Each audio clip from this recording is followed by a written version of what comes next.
Durante más de 2 siglos innumerables cazadores de tesoros han cruzado las costas de Oak Island convencidos de que en algún lugar bajo su suelo se encuentra una de las mayores fortunas escondidas de la historia.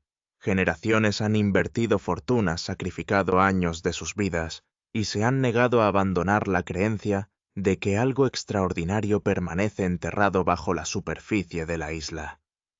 Pero ¿qué pasaría si el premio que todos han estado persiguiendo nunca fuera una montaña de oro? ¿Qué pasaría si el verdadero secreto escondido bajo Oak Island fuera algo mucho más antiguo, mucho más misterioso e infinitamente más valioso que un tesoro medido en monedas? En el lote 25, Gary Drayton barre lentamente el suelo con su detector de metales cuando la máquina explota repentinamente, con una señal aguda e inconfundible. Marty Lagina inmediatamente deja de caminar con la atención fijada en el trozo de tierra exacto donde Gary se detuvo. Momentos después, el primer artefacto comienza a emerger del suelo con sus bordes manchados, con la inconfundible pátina verde que solo el cobre centenario puede producir. Es solo el comienzo de un descubrimiento que hará volar la imaginación del equipo en direcciones que pocas personas esperaban. A medida que avanza el día, los descubrimientos se vuelven cada vez más difíciles de descartar como reliquias ordinarias. De pie cerca del borde del misterioso pantano, un miembro del equipo finalmente se atreve a pronunciar en voz alta un nombre que ha resonado a lo largo de la historia religiosa durante miles de años. El Arca de la Alianza es una posibilidad asombrosa tan extraordinaria que incluso mencionarla parece casi increíble. Sin embargo, en Oak Island, donde historias imposibles han desdibujado repetidamente la línea entre mito e historia, incluso las teorías más descabelladas exigen al menos un momento de consideración. La búsqueda comienza junto a un árbol viejo, a poca distancia de los cimientos de piedra desmoronados de la casa, que alguna vez perteneció a Samuel Ball. Gary Drayton ha pasado décadas desarrollando un instinto para el lenguaje de su detector, aprendiendo a distinguir la chatarra ordinaria de las señales que susurran algo mucho más significativo. Unos minutos antes Marty había sonreído y lo había animado diciéndole: «Busquemos algo bueno». Gary simplemente asintió confiando en que la experiencia le había enseñado a escuchar cuando la máquina hablaba con tanta claridad. Gary quita con cuidado las capas de tierra compactada y le da la vuelta al objeto dentro de su mano, enguantada. La suciedad cae lentamente a medida que el contorno se vuelve más claro, revelando lo que parece ser parte de una pequeña navaja de bolsillo plegable. El tiempo lo ha reducido a solo un fragmento de su forma original, con la hoja todavía doblada firmemente dentro de un caparazón corroído, cuyos extremos se han vuelto de un verde intenso después de pasar generaciones bajo tierra. Incluso en su estado dañado inmediatamente se siente diferente de los innumerables objetos ordinarios desenterrados a lo largo de los años. Gary estudia la corrosión antes de ofrecer tranquilamente su conclusión. Es casi seguro que la coloración verde proviene del cobre, y eso explica por qué su detector produjo una señal tan poderosa en primer lugar. Marty examina la pieza de cerca y observa que hoy en día rara vez se fabrican objetos hechos con accesorios de cobre de este tipo. El artefacto puede parecer insignificante para un observador inexperto, pero para los cazadores de tesoros experimentados cada detalle cuenta una historia que espera ser descubierta. Mientras Marty gira el cuchillo bajo la luz del sol, algo en su construcción capta su atención. Las proporciones parecen refinadas, la artesanía sorprendentemente elegante, y el diseño general parece demasiado sofisticado para haber pertenecido a un trabajador común y corriente que simplemente trabaja la tierra. Esto no se parece a una herramienta barata desechada descuidadamente en el campo. En cambio, tiene el carácter tranquilo de un artículo que alguna vez fue propiedad de alguien acostumbrado a la calidad, tal vez incluso alguien con recursos considerables. Esa comprensión se vuelve aún más intrigante debido al terreno del que surgió. Samuel Ball sigue siendo una de las figuras más fascinantes de la historia de Oak Island. Nacido en la esclavitud antes de obtener finalmente su libertad, Ball superó obstáculos extraordinarios para convertirse en uno de los terratenientes más exitosos de la isla durante una época en la que las oportunidades para alguien con sus antecedentes eran dolorosamente limitadas. Su notable éxito financiero ha desconcertado a los historiadores durante generaciones, planteando preguntas que nunca han sido completamente respondidas. Sosteniendo pensativamente el cuchillo, Marty reflexiona sobre ese misterio con curiosidad mesurada. Los registros históricos cuentan solo una parte de la historia de Samuel Ball, y tal vez no logren explicar todo lo que realmente poseyó o logró. Si una navaja de caballero finamente elaborada alguna vez estuvo en la propiedad de Ball, puede que no represente un tesoro en sí misma, pero sí sugiere un estilo de vida más próspero de lo que muchos registros oficiales reconocen. A veces un pequeño artefacto habla mucho más que un cofre lleno de monedas. Para Marty, descubrimientos como este refuerzan una sospecha que ha cargado durante años. Durante mucho tiempo ha creído que la extraordinaria riqueza de Samuel Ball no puede explicarse plenamente solo mediante la agricultura ordinaria. Quizás la historia pasó por alto capítulos importantes de la vida de Ball, o quizás hubo oportunidades y conexiones que nunca se registraron en los documentos supervivientes. En Oak Island, incluso la pregunta más pequeña sin respuesta tiene una manera de convertirse en algo mucho más grande. Gary della el cuchillo a un lado con cuidado y explica que una limpieza adecuada eventualmente revelará mucho más sobre su construcción y antigüedad una vez que se hayan eliminado siglos de corrosión. Por ahora ambos hombres coinciden en que representa un comienzo excepcionalmente alentador para su búsqueda. Intercambian sonrisas optimistas satisfechos de que el día ya haya producido algo digno de un estudio más detenido. Ninguno de los dos se da cuenta de que a solo unos metros de distancia les espera otra señal, una que planteará preguntas aún más intrigantes. Mientras continúa a través de la propiedad, Gary mantiene la bobina de búsqueda del detector deslizándose constantemente sobre el suelo. Una nueva señal interrumpe repentinamente el silencio y suena notablemente diferente a la primera. Al principio produce un tono más plano y menos convincente, pero luego la respuesta se agudiza hasta que Gary confía en que hay algo sólido justo debajo de la superficie. Años de experiencia le dicen que este es un objetivo que vale la pena investigar. Al cavar con cuidado en el suelo, Gary pronto libera una pequeña pieza plana de metal. En el instante en que se posa en su mano, nota su peso inusual y su forma equilibrada. Por un breve momento casi parece una placa antigua, pero una inspección más cercana rápidamente descarta esa posibilidad. En cambio, Gary comienza a reconocer características que sugieren algo completamente diferente. Para su hoyo experimentado, el artefacto parece ser parte de una placa decorativa que alguna vez estuvo unida a un mosquete antiguo. Marty inclina suavemente el objeto hacia la luz, mientras elimina más suciedad de su superficie. Lentamente, letras desgastadas comienzan a emerger entre la suciedad hasta que una palabra se vuelve inequívocamente clara. El metal lleva una inscripción sencilla pero poderosa. Patentar. No hay duda al respecto, dice Marty en voz baja pasando el pulgar por las letras con inconfundible entusiasmo.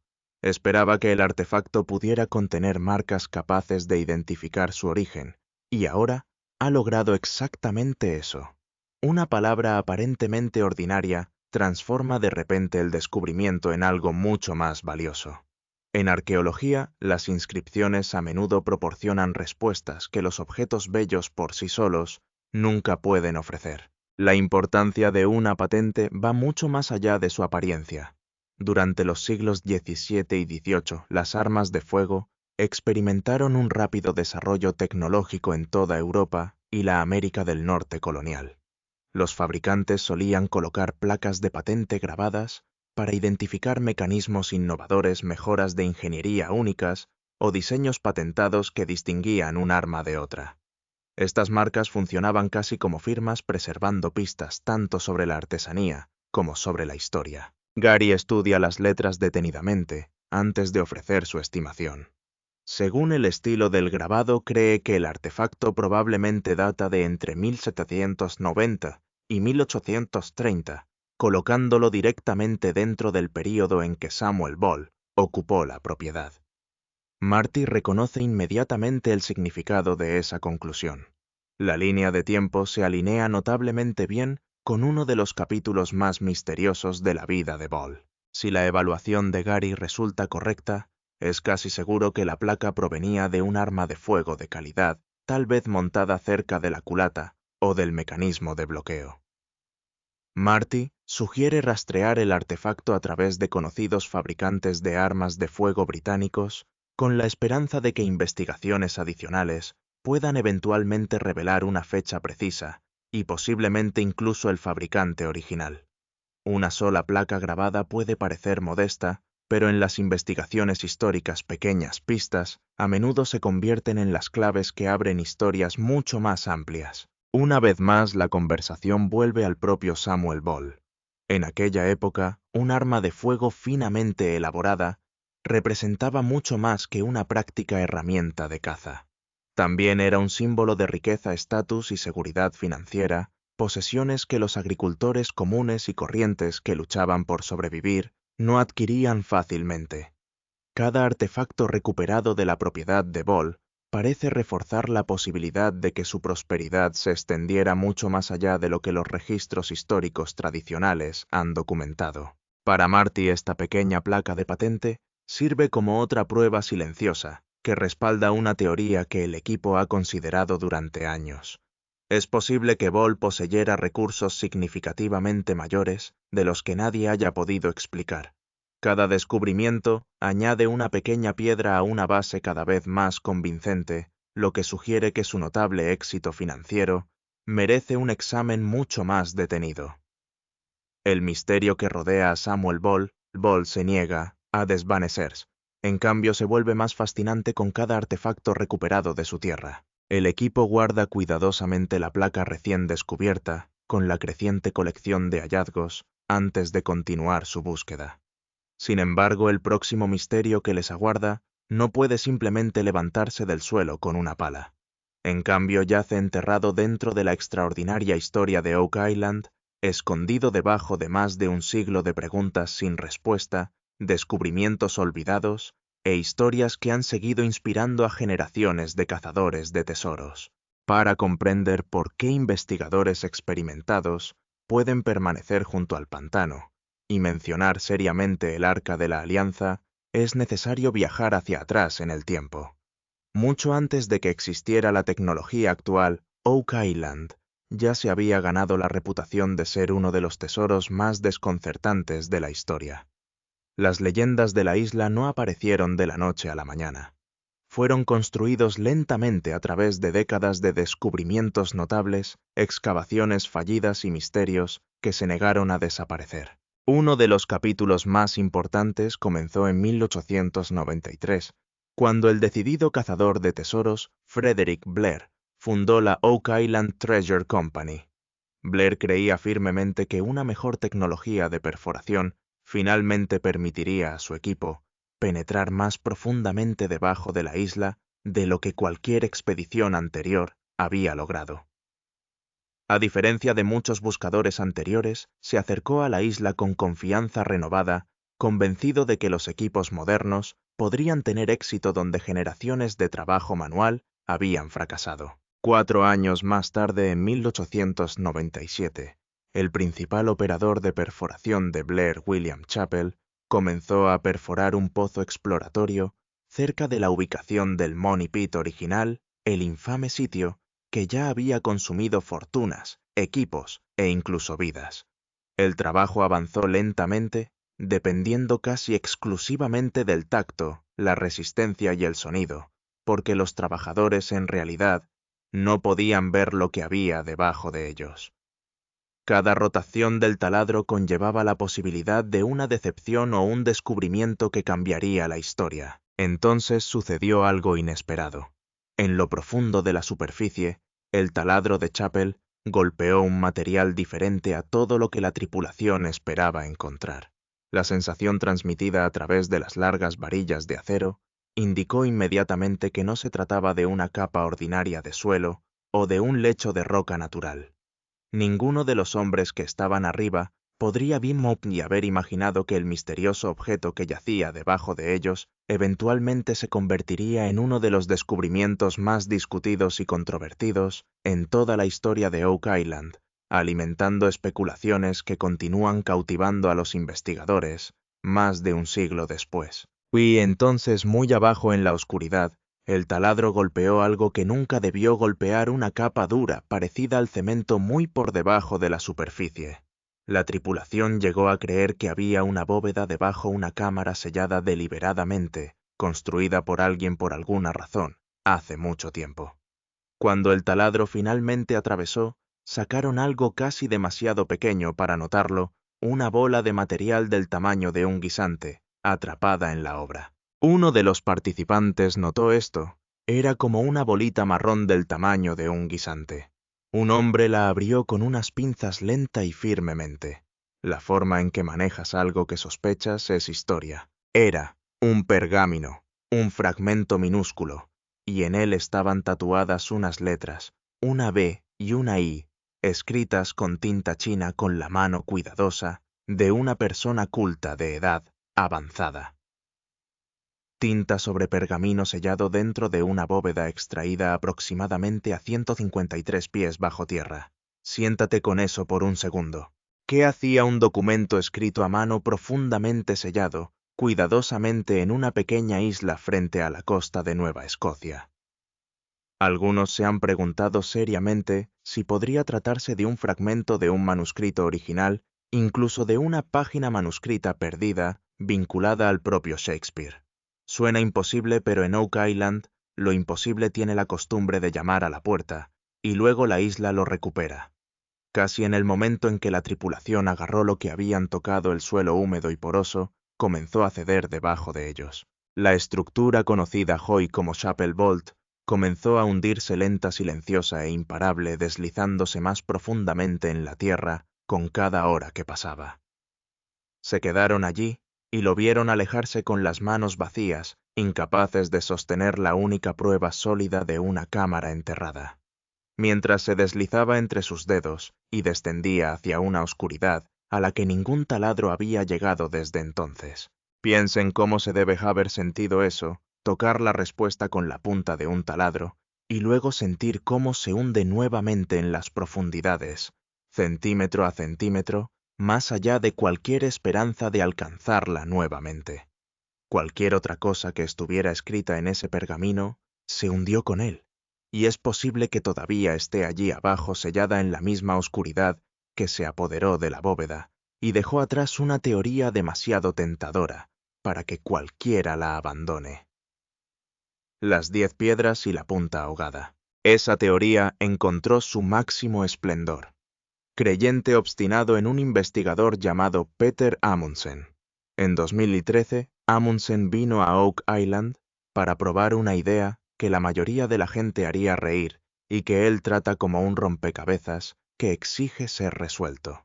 Él cree que las pistas escondidas dentro del primer folio de las obras completas de Shakespeare apuntan a los manuscritos originales del bardo que yacen enterrados aquí, bajo esta tierra, bajo esta agua.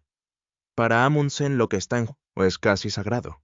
Si realmente hay documentos ahí abajo, información antigua, conocimiento antiguo, entonces para él eso es tan rico, maravilloso y mágico como un cofre repleto de diamantes y rubíes. No persigue dinero, busca significado, y está convencido de que la isla misma es el mapa que conduce a él. Su teoría es la siguiente: la llave de la entrada a la bóveda, dice, comienza en un lugar que llama Mercy Point, uno de los 10 lugares repartidos por Oak Island, cada uno vinculado a un símbolo de lo que se conoce como el árbol de la vida, y cada uno marcado en el mundo real por una única roca estratégicamente colocada. 10 piedras, 10 símbolos, una puerta oculta esperando al final de la secuencia. Solo hay un problema, y es uno húmedo. Mercy Point no se encuentra en terreno seco y transitable. Yace ahogado bajo, aproximadamente 6 pies de agua cerca del borde oriental del pantano, en forma de triángulo de la isla. el único lugar que ha rechazado todos los intentos de drenarlo y leerlo durante décadas. Entran de todos modos, las botas se hunden en el fondo blando y exploran el lodo debajo de la superficie. El agua es oscura y fría y no desprende nada fácilmente. ¡Onum! Momento el suelo debajo de ellos suena hueco, una sola nota que podría significar todo o nada en absoluto. Eso sonó hueco, dice uno de ellos, y por un momento todo el equipo se inclina hacia él con la respiración contenida. Siguen presionando, siguen probando, siguen escuchando, y el pantano hace lo que siempre hace. Sí o niega e responder. Imundsen se marcha sin pruebas y se marcha tan convencido como siempre de que tiene razón.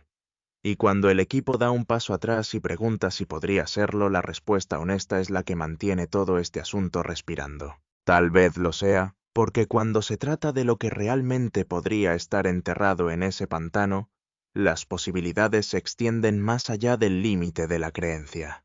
De pie junto al agua negra, uno de los Lagina los nombra en voz alta, uno por uno. Los folios de Shakespeare, una bóveda de documentos, Rosacruces, el Santo Grial y el Arca de la Alianza misma. No está diciendo que lo desenterraron y que de ese barro no salió ninguna caja dorada. Está nombrando el límite exterior de lo que un lugar tan obsesiva y deliberadamente oculto podría concebiblemente albergar, y admite que hay razones creíbles para pensar que algo de eso es genuinamente posible.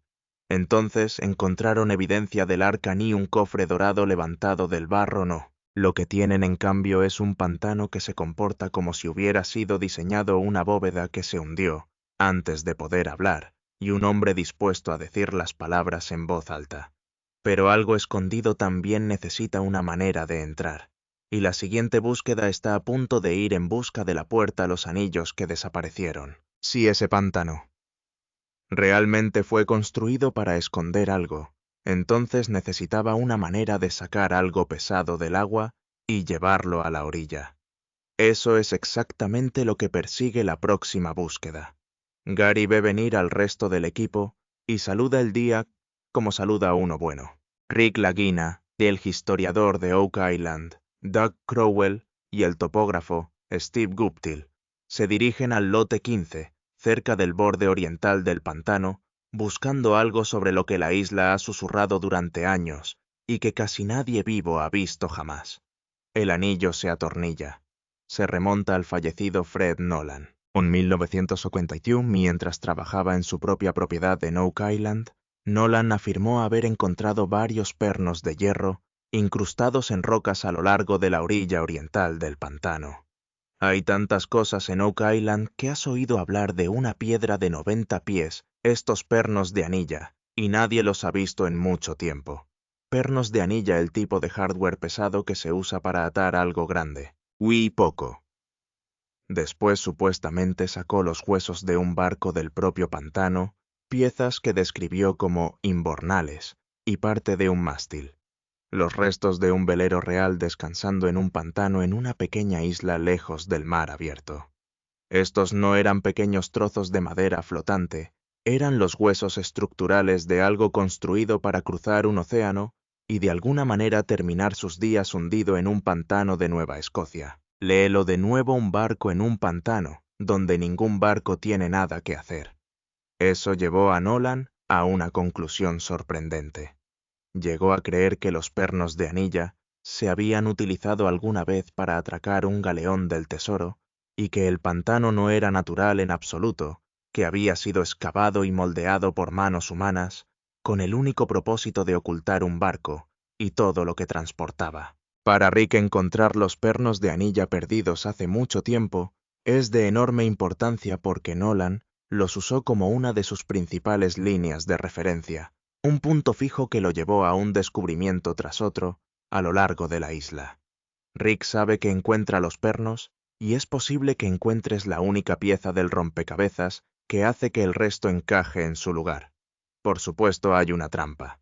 Fred quitó los pernos de anilla que encontró, pero su hijo Tom Nolan le confió a Rick que cree que uno o más de ellos todavía pueden estar ahí afuera, esperando en las rocas junto al agua. Entonces el equipo se extiende por el suelo. Steve calcula un radio de búsqueda y lo traza desde un punto central, y Gary trabaja las rocas mientras Rick retira la maleza que tiene delante. Señalan las rocas lo suficientemente grandes como para ser piedras de anclaje, de esas que si la historia se sostiene, deberían ser perforadas limpiamente con hierro pesado. Entonces el detector parpadea. Hierro Lee Gary. Sentado 20 o 25 centímetros hacia abajo, un objetivo sólido de 25 o 9 pulgadas. Cava dice, Rick y Gary corta mientras los demás limpian la tierra. Cavan despacio y con cuidado y algo se desprende del suelo. Gary lo levanta e incluso a él lo pilla con la guardia baja. Él no esperaba esto. Una losa pesada y curvada de hierro fundido viejo, y una vez que la limpia su veredicto, es rotundo y seguro. Esto es parte de una vieja estufa de hierro fundido o de una olla para cocinar. La pieza frontal que habría corrido a lo largo de la cara de una vieja estufa de barriga. Hierro viejo antiguo, de eso no hay duda alguna. Un fragmento de estufa puede parecer una decepción después de perseguir pernos de anilla. No lo es. Doug lo conecta en un solo suspiro, cuando Fred movió una piedra justo arriba de la colina desde donde se encuentran. Ahora encontró partes de una vieja estufa de hierro fundido enterradas debajo, y la llamó estufa de barco. Gary también puede verlo saliendo de un barco, especialmente aquí, justo en el borde del pantano. Un barco se encuentra en tierra firme junto a un pantano que supuestamente se tragó un barco entero. Las piezas empiezan a rimar entre sí, y todos los que están en ese claro pueden sentirlo. Fueron buscando una parte del misterio, y la tierra les entregó un hilo de otra sin avisar, como siempre parece hacerlo esta isla. La historia solo respalda con más fuerza la corazonada. En 1981, mientras inspeccionaba su propiedad, Fred Nolan descubrió 6 enormes rocas que formaban el patrón megalítico, ahora conocido como Cruz de Nolan. Convencido de que las rocas podrían estar cubriendo tesoros enterrados, excavó debajo de varios de ellos. No encontró ningún cofre con oro, pero sí fragmentos de una estufa de hierro que investigaciones posteriores sugirieron que podrían provenir de un galeón del siglo XVII. Si Rick y el equipo pueden confirmar que este nuevo fragmento también salió de un gran velero, se convertirá en una pista real que apuntará hacia la pregunta más antigua de todas. ¿Quién estuvo detrás del misterio de Oak Island en primer lugar? Y saben exactamente quién lee un trozo de hierro como las escrituras Carmen Legge. Rick cree que seguramente tendrá una opinión, y en Oak Island su opinión tiene peso, porque el hombre puede mirar un trozo de metal viejo y decirle cuántos años tiene, y de qué parte del mundo probablemente vino. Doug dice lo que captura todo el día, que vinieron buscando una parte del misterio, los pernos del anillo, y pueden alejarse sosteniendo un fragmento de otro completamente diferente. Lo que solo hace que uno se pregunte, ¿qué más guarda silenciosamente este terreno? Y solo hay una manera de averiguarlo. Es esta sección transversal perfecta, la encontramos. No pasa de esta manera. Allí mismo encontrarás todo tipo de piezas de cerámica y esas cosas. El basurero que demostró la historia. La respuesta espera en el lote 12, y el solo hecho de poner un pie en él significa algo para Rick y Marty Lagina. Junto a Charles Barkhouse y Gary Drayton, llegaron para buscar un terreno que ahora pertenece a la familia de Fred Nolan. Por primera vez desde la muerte de Fred, su hijo Tom le ha concedido al equipo acceso a los 16 acres, incluido el terreno donde Rick cree que Fred hizo algunos de los hallazgos más importantes de la isla, la Cruz de Nolan entre ellos. Aquí hay un objetivo marcado en los propios mapas de Fred como un lugar de particular importancia. Nolan lo describió una vez como un antiguo vertedero. Suena poco glamoroso, y es más pesado de lo que parece, porque investigadores anteriores informaron haber encontrado evidencia en este mismo lugar, que creían que estaba relacionada con la construcción original del Pozo del Dinero. Basura, en otras palabras. Pero tal vez la basura de las mismas personas que desentrañaron el mayor enigma de la isla. Marty lo dice claramente. Están buscando pistas sobre lo que pasó aquí hace mucho tiempo, en los años que todo el equipo está más desesperado por entender. si las personas que construyeron el Pozo del Dinero realmente dejaron atrás sus desechos, entonces este pedazo de tierra sin complicaciones podría contener las primeras huellas dactilares honestas que cualquiera de ellos haya encontrado. Un operador de retroexcavadora llamado Jim abre una zanja poco profunda, a unos 2 pies de profundidad, cortando una línea limpia a través del suelo hacia el lugar al que quieren llegar. Luego los detectores se ponen a trabajar sobre la tierra fresca. Marty recibe un golpe el hierro primero. Cavan y sale un clavo cuadrado de esos hechos a mano que hablan de un siglo más antiguo. Y luego justo al lado algo mejor. Cerámica ni un solo fragmento solitario tampoco. Pieza tras pieza cae cayendo de la pared de la zanja hasta que Marty medio bromea diciendo que podría reconstruir un servicio de cena completo con lo que hay en la tierra. Piezas grandes, piezas diferentes más de las que nadie esperaba ver. Han llegado al vertedero la misma pila de basura sobre la que escribió Fred Nolan, que todavía yace justo donde fue arrojada quién sabe hace cuánto tiempo. Es una sección transversal perfecta, la capa de escombros está justo allí, en la pared de la trinchera, y la comprensión que se mueve entre el grupo es casi vertiginosa. «Esto es todo ahí mismo», le dice Marty a Rick. «Lo encontraron». Charles resulta tener buen ojo para ello, arrancando fragmento tras fragmento del suelo, hasta que Marty lo corona como el campeón de cerámica de todo el día. Suena humilde y aterriza como un martillo debido a la pregunta que hay debajo.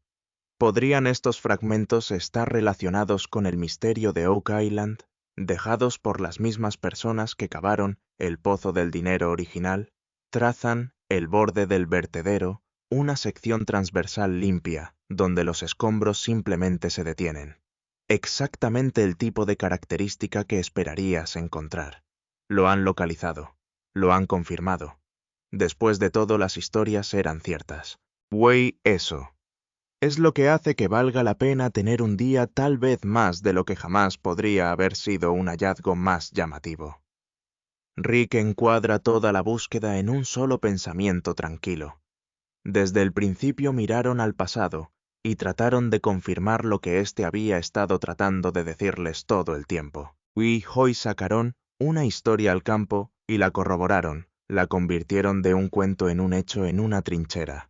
Eso importa, Rick lo sabe mientras avanzan hacia todo lo que aún está por delante. Pero demostrar que el vertedero es real solo agudiza la pregunta más difícil, la que los ha perseguido desde el principio. En algún lugar de esa pila de cerámica rota y hierro viejo se encuentra el objeto más antiguo de todos. Y el objeto más antiguo podría finalmente nombrar quién estuvo aquí en los años que más necesitan entender. Siempre se trata de las fechas. Carmen Lega, guay, los demás pueden ponerle edad al hierro y a la cerámica si tienen la oportunidad de estudiarlos. Y uno de estos fragmentos puede tener una fecha lo suficientemente antigua como para cambiarlo todo. Y hasta que lo hagan, la única respuesta que abriría toda esta isla de par en par sigue ahí abajo en el suelo esperando a ser sacada a la luz. Así que aquí está mi pregunta. Y lo digo en serio, deja tu respuesta a continuación. De todo lo que podría estar enterrado en ese pantano, los folios de Shakespeare, los documentos rosacruces, el Santo Grial o el Arca de la Alianza misma. ¿Cuál crees que los constructores hicieron todo lo posible para proteger? Dime por qué. Y si quieres estar aquí cuando el equipo finalmente profundice, suscríbete y activa las notificaciones para que el próximo descubrimiento te llegue en el momento en que salga a la superficie. La Tierra todavía guarda sus secretos, pero no por mucho más tiempo.